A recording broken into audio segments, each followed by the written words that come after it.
Love this podcast? Support it and sponsor today. Simply head to ozcastnetwork.com for details. Life is uncertain. It's okay to feel stressed, anxious, worried, or frustrated. It's normal. With CalHope's free and secure mental health resources, it's easy to get the help you and your loved ones need when you need it the most. Call our warm line at 833-317-4673 or live chat at calhope.org today. Hi, it's Patrick O'Driscoll here. You might know me as Pods. I'd like to welcome you to the Adelaide Hills Farmcast. It's the podcast we produce for the love of farming right throughout the Adelaide Hills region. And now, I'll hand over to Adelaide Hills Farm Services' very own Belle Baker. Over to you, Belle.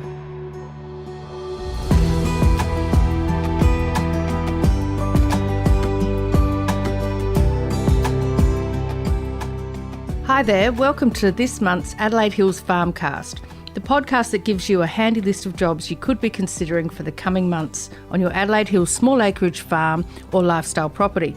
It's that old adage, prior planning prevents a particularly poor performance. And this month I chat to an ambitious young lady, Kiera Campagnola, who at 12 years of age has started her own Simmental stud. We catch up on the windiest, wettest day of the year in the Adelaide Hills, and as Kiera is preparing her heifer for the Sa Junior Heifer Expo. I had hoped to catch up with her at the expo to see how she was going, however sadly she had COVID and couldn't attend. I also chat with Sarah Truan, Kiera's mum. Sarah and husband Vaughan run Savannah Simmentals and Simbras, and Sarah also teaches ag at Wollonga High School. I talk with Sarah about what it takes to start any kind of stud cattle breeding operation and some of the key things to consider. If this is the first time you're listening, we've divided our farm calendar into different sections or agricultural enterprises, and as not everything necessarily needs action every month, I do take liberties with this, keeping the information relevant and practical. If there is any particular information you're looking for, please let me know. I'm always keen to help and welcome your feedback. Winter in the Adelaide Hills can be a cold, drab affair. Many people escape to warmer climes or hunker down in front of a fire with a glass of Adelaide Hills Red. I know that's what I did. There are a lot of things that, as farmers, are out of our control, most notably the weather. So we're here to help you with to control the controllables. Everything I'm about to discuss can be found in the show notes for this episode in your podcast player or on our website, adelaidehillsfarmservices.com.au. Just look for the Farmcast tab when you're there. You'll find it. Here goes. Livestock. It's time to think about crutching your sheep to get ahead of flies that become active in September. There are shearing contractors in the Adelaide Hills who can help with this, or if you have lots of sheep and intend to have them in the longer term, perhaps consider buying a battery-operated or, electric handpiece to do it yourself. They're not that expensive. You can get a base model for $300 to $400. If you have dorpers, you can also use the handpiece to clean up any wool that hasn't been shed naturally. Not all shedding sheep are born equal. Depending on how well bred they are or their bloodlines, many sheep, in particular dorpers, don't shed fully. The wool that stays on can become matted and increases the likelihood of fly strike. You'll find that it's often the wool on the back that remains as the sides or flank areas shed when the sheep rub on fences and trees, etc. Talking of fences, dorpers, or any shedding sheep really, tend to put a lot of pressure and strain on fences. We're often called out to do fence repairs where constant rubbing has caused them to break or get holes, etc. If you have a look at your fences and the aperture or spacing in your cyclone mesh is quite large, perhaps a 790/30, bear with me here, where 7 indicates the number of horizontal wires, 90 is the height of the wire in centimetres, and 30 refers to the 30 centimetre distance between the vertical wires, you may consider adding support wires to give it extra strength, or when planning a new fence, consider a cyclone with a smaller aperture, smaller space, like an 890/15. If that all sounds like gobbledygook, don't blame you. For heaven's sake, give me a call or talk to Pods. Always happy to help you out, or talk to your local ag reseller. Whilst I'm talking wire for fences, at no time do we recommend you use inferior imported wire. This wire is made of a poorer grade steel, and whilst you may feel that you're saving money initially, it doesn't strain up as well as Australian-made products and it breaks way too easily. In keeping with our theme of prior planning, Pods and I have been looking at the list of livestock competitions at the Royal Adelaide Show. This year, the Royal Show is held between the 3rd and 11th of September. We want to have a closer look at the alpaca judging, mainly because, alpacas and pods don't really get along, and I just think it'll be fun, and Highland cattle. All the competition schedules can be found on the Royal Show website, theshow.com.au. Just go to the competitions tab and navigate to whatever you're interested in. We're going to check out the alpacas, because I can, and the judging's being held on Saturday and Sunday, 4th and 5th of September. The Highland cattle and other small cattle breeds are judged in the afternoon on Thursday the 8th of September. All other breeds cattle breeds follow from there. Talking of shows and competitions, I went and had a look at the Sa Junior Heifer Expo in the July school holidays. This 4-day event held at the Adelaide Showgrounds had 170 competitors this year, all aged between 8 and 24 years. There's a comprehensive education program that is tailored to competitors' age groups, that leads into a junior cattle judging competition, heifer and steer judging, and finally the junior handler competition. The major award is a $6,500 beef industry scholarship, which is awarded to the senior champion herdsperson. The 2022 winner was Phoebe Eckerman from Aruma Limousines of Kiera. If you have a young person who would be interested in entering this fabulous event in 2023, I encourage you to get in touch with the Junior Heifer Expo committee and find out what you need to do. You don't necessarily need to supply a heifer or steer. With plenty of notice, they can match you up with other competitors and a mentor to show you what you need to do. More information can be found on their website, sajuniorheiferexpo.com.au, or on their Facebook. As a previous competitor a number of years ago, I can also help you out, point you in the right direction rather, but really the best information will come from contacting them directly. Pastures. Pods is out and about spraying fence lines, getting ahead of the next fire season, and is back into spraying paddocks for capeweed. We've got a couple of clients who are still doing their post-emergent spraying. It's never too late and really depends on when your crop was sown. Growing pasture or meadow hay is popular in the Adelaide Hills, and it's time to consider which paddocks you're going to lock up. To be honest, unless you've got improved pastures that are low in weeds and have had fertilisers applied, etc., it can be a rather expensive exercise. By the time you've added up all the input costs, including the cost of contractors to come and cut and bale the hay, it's better, in our opinion, to buy good quality hay from a commercial grower. There are a number of ways you can make use of your pasture without cutting it into hay, and you may be surprised at how much more cost-effective it is. Irrigation. It's always a good idea to do any repairs and maintenance on your irrigation infrastructure before you need it. There are some really good quality, well-priced solar products on the market now, and many of them can be automated and managed through an app on your smartphone. This technology isn't just for the larger broadacre farming enterprises.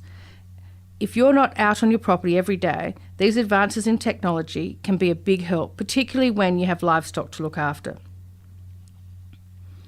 So hopefully that will give you a few ideas of what you could be thinking about and planning to do on your property in the coming months. I'll be back next month with some more timely jobs to add to your to-do list. And don't forget, the show notes for this episode can be found on our website, AdelaideHillsFarmServices.com.au. So whilst I was thinking that winter in the Adelaide Hills is really a quiet time on the farm, I somehow still had plenty to say. Pods didn't get out and do an interview this month. He's been busy out and about with the team doing property cleanups and spraying. And he also installed an automatic farm gate on our property in a further attempt to contain Ted, the rescue kelpie. It's great having a gate that you don't need to get out and open, especially one you go through multiple times a day. I don't know why we didn't do it earlier. And just so you know, this is literally a Norton end brace gate. It's not a flash fancy front entrance gate. It's sort of halfway up our driveway. I'm sure Pods will be happy to chat about it if you call him. And if you're thinking of putting one or many on your property, you know who to call. So this month I've done 2 interviews. The first with Kiera Campagnola and the second with her mum, Sarah. Have a listen whilst we talk all things to do with stud cattle enterprises.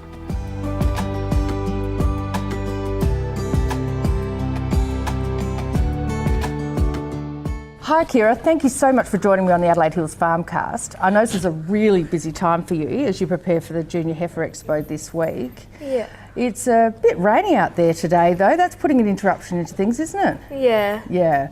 So how are you going to be preparing today then in all this rain? What do you do? We're probably just going to try and get a shed in and Yep. try and get them coat work, or stay inside and start packing and working out everything. And I can see a lot of gear here on the ground. Time to polish the brass. Yeah. That's always a fun bit, isn't it? Yeah, okay. Look, I'm in awe of what you've been able to achieve in your 12 young years. You've started your own cattle stud, haven't you? Yes. Yeah, so tell me a bit about that. What's its name? How long have you been doing it for? I've had a stud, it's Savannah K, and I've had it since 2007. Yeah. So I've got about 10 to 11 cows in it, and that's my passion, and I just keep trying to build it up. Yeah, that's amazing. And there's Simmentals? Simmentals and Simbras. So. Okay, are they just the best breed ever? Yeah. That's a parochial question, isn't it? So you've really wanted to get into breeding your own cattle through your parents. They've been in the biz for quite some time, haven't they? Yeah. Yeah. So the name of their stud is Savannah Simmentals, and yours is? Savannah K. Well, that's pretty cool. That works well, doesn't it? Now, do you remember how old you were when you first went in the show ring, probably leading a calf with your mum or dad? Pretty young, I reckon. Yeah, I would have been about 3 and probably had 3? someone on the end of the rope. Yeah, and helping just you for out. some fun. Yeah, and this isn't your first Heifer Expo, is it? You've been doing it for a while? I did it since I could. Yeah. So I'd just make it into the heifer show by like a month. Yeah. So I just try my hardest to keep trying, and when it got cancelled it was very devastating. Yeah, I bet. Yeah, old COVID has just put a hole in a lot of things, hasn't it? So there's a couple of things I want to chat to you about today, and one of them was the Heifer Expo. I was a competitor myself, and I worked out it was about 30 years ago, which is a little bit tragic and embarrassing. And whilst a lot of things have changed, some of them remain the same. You're busy preparing today, and you've got a heifer that you're preparing. What's her name? Savannah K Sweetheart. Savannah K Sweetheart. And how old is she? Coming up to 16 months. Right, so she's going to be about mid-range of the age group of heifers that'll be there, is that right? Yeah. Yeah. And what made you pick her? She's one of your own that you've bred. But what were the outstanding features and what made you pick her? Probably the fact that she was so I got given her for Sydney Royal. Yes. And at Sydney, the heifer I was going to take in handless was a bit pushy. So I'm like, okay, I'll just take this heifer. And then I'm like, well, if I've taken her, I'm going to take her again and just see how she goes. Right. Do you think she's, not quietened down, do you think you've got a better handle on her now? Yeah. Yeah, she's learning the ropes, she's learning that you are in charge? Yeah. Yeah, that's good, that's good. So tell me, what actually happens at the Heifer Expo? What's the format of the 4 days? So on the first day we get in there, probably settle down our heifers, unpack everything, and then we probably get into groups and we go have dinner, and then we go back up, then we go and the next day we get into groups and we do some educational stuff? Educational and stuff in the ring, practicing, so if they spook as they go in the ring, it's not so you get some practice in? Yeah, and then we wash. Oh, okay. When I was there, I think I learnt to do things like make a rope halter. Do you still do things like that? Last year we did tying, and we still do junior judging, which is probably the biggest one that we do. Yeah, and you enjoy that? Yeah. Yeah, that's pretty challenging. I used to love it as well. And I think that's one of the most valuable things when you want to get into running your own cattle stud, is actually being able to not so much judge, but be able to tell visually, for a start, the style of the animal or the conformation of the animal. So I think that's really quite an important place to start. Yeah. And I take it you've got industry experts that help you out with this through the educational program? Yeah. Yeah, and the sponsors and things like that. Excellent. Now, behind me here, I have a couple of young people from Queensland who are really struggling with the weather. Sorry about that, guys. And they're entered in the herdsman competition. Yes. Now, Kiera, what's the difference between the herdsman competition and perhaps your section, your sub-intermediate, I think? Yeah, I'm subby and they're seniors. So the herdsman is where they do lots of things and they get rated, but they get to do clipping, so they have to clip their own heifer, and they get points, and then that adds up, and if whoever has the highest amount of points gets the herdsman award. Right. So it sounds like a really good progression from when you're a junior or an intermediate into the more senior style. I think it's a wonderful educational program that's put on here in South Australia. Just to bring it back to the Adelaide Hills and what we're really looking at for ourselves, if somebody's looking, even a young person looking to start a stud operation in the Adelaide Hills, what would you say is a couple of the key things you'd want them to be thinking about? What have you learnt from starting your own stud? You need to just know what you want to do and set on a breed, and once you get your first one, you just want to keep building up, and if you're able to show, just do that and get out there so people can see your breed and what you're doing. So showing's a big part of the marketing process. Yeah, because if they see what you've done with, like if you go to a sale and you sell a cow, if they've shown and stuff, they can see the showing, like they've seen like how good the animal is in compared to its peers. Yeah, because they can see like its mother or something, and then you go and sell that, and if its mother's good, like its progeny. Cool, basically. Excellent. Oh, look, I think there's a lot to be learnt along the way. Look, we hope you come home with a ribbon from the Heifer Expo, but above all else, have fun. I made some lifelong friends at the Heifer Expo, and I'm sure you have too. Yes. And we wish you all the very best. Thank you very much.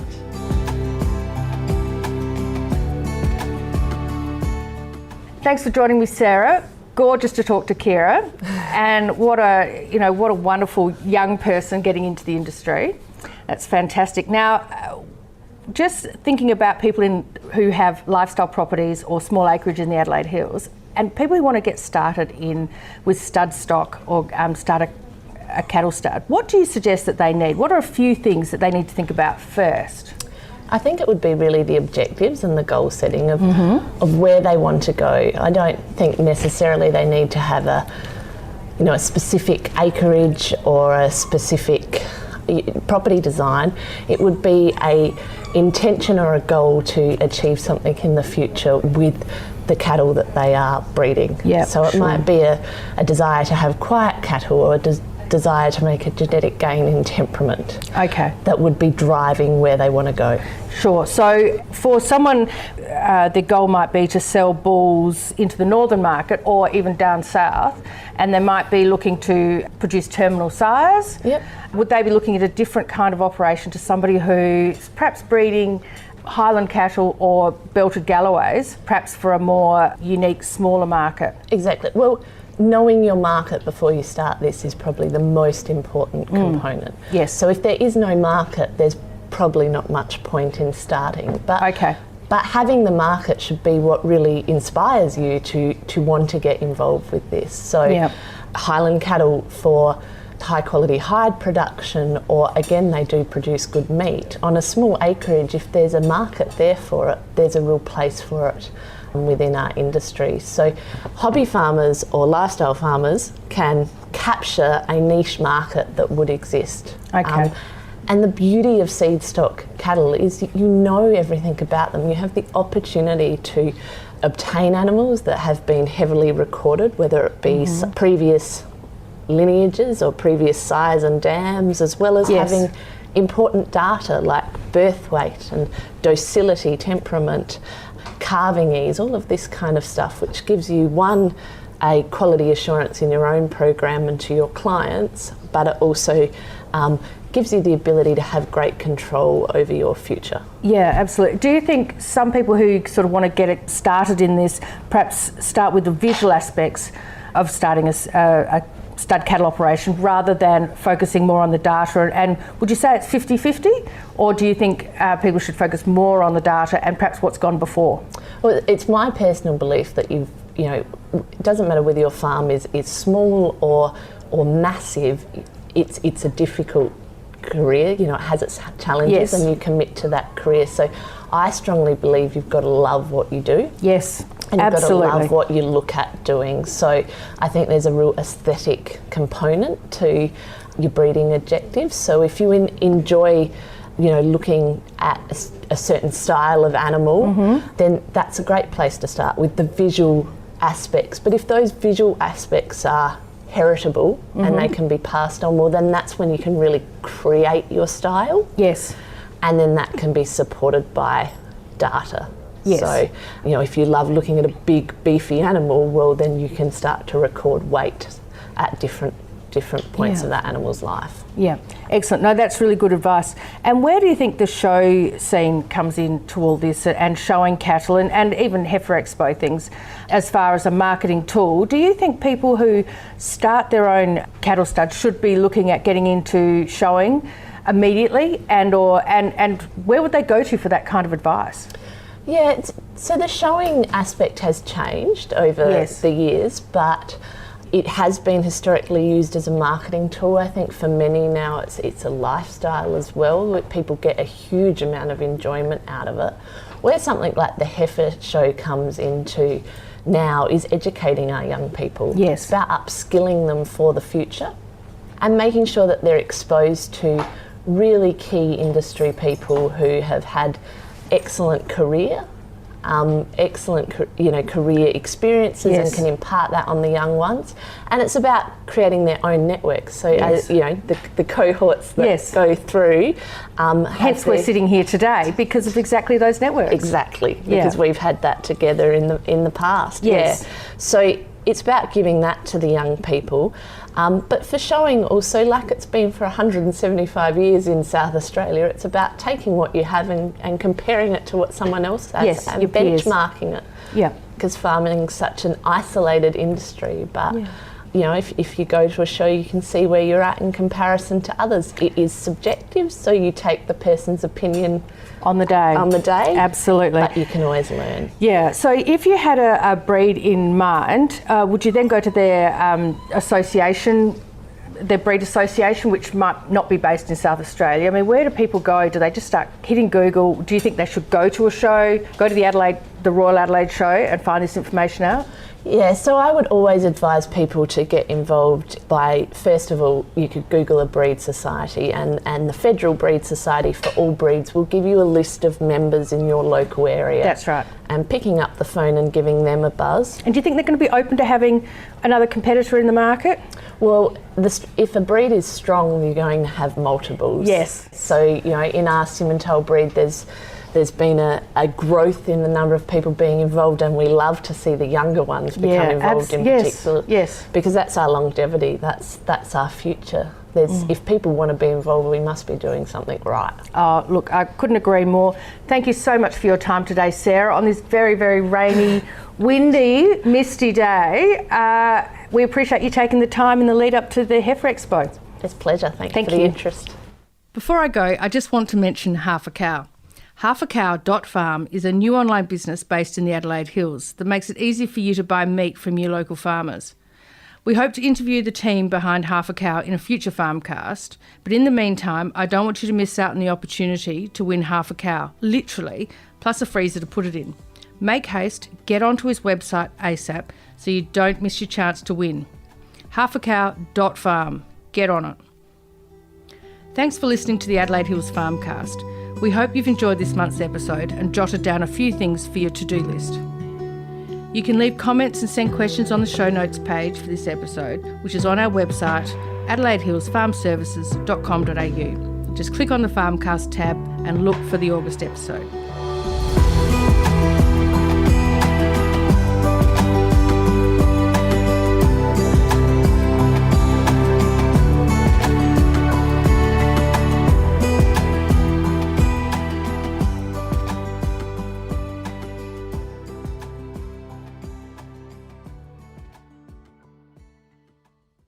Life is uncertain. It's okay to feel stressed, anxious, worried, or frustrated. It's normal. With CalHope's free and secure mental health resources, it's easy to get the help you and your loved ones need when you need it the most.